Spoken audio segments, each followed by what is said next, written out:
இந்த ஐவிஎஃப் அப்படிங்கிற சிகிச்சை பார்த்திங்கன்னா அதிக வெற்றி வாய்ப்பு இருக்கிற ஒரு ஹை எண்ட் ட்ரீட்மெண்ட்டு.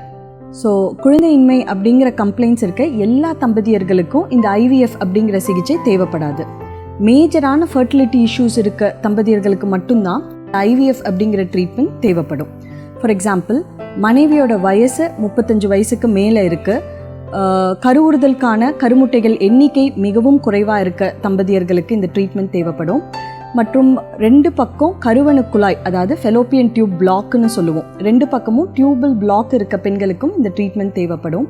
ஒரு சில பெண்களுக்கு பார்த்திங்கன்னா கர்ப்பப்பையில் வீக்கம், கட்டிகள், இந்த மாதிரி யூட்ரைன் ப்ராப்ளம் இருக்கவங்களுக்கும் இது தேவைப்படும்.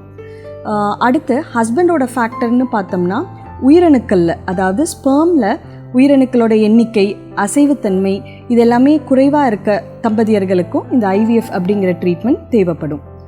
ஒரு சில தம்பதியர்களுக்கு பார்த்திங்கன்னா திரும்ப இந்த ஐயுஐ அப்படிங்கிற சிகிச்சை வெற்றி அளிக்காத போது, திரும்ப அது ஃபெயிலியர் ஆகும்போது இந்த ஐவிஎஃப் அப்படிங்கிற ட்ரீட்மெண்ட் தேவைப்படும்.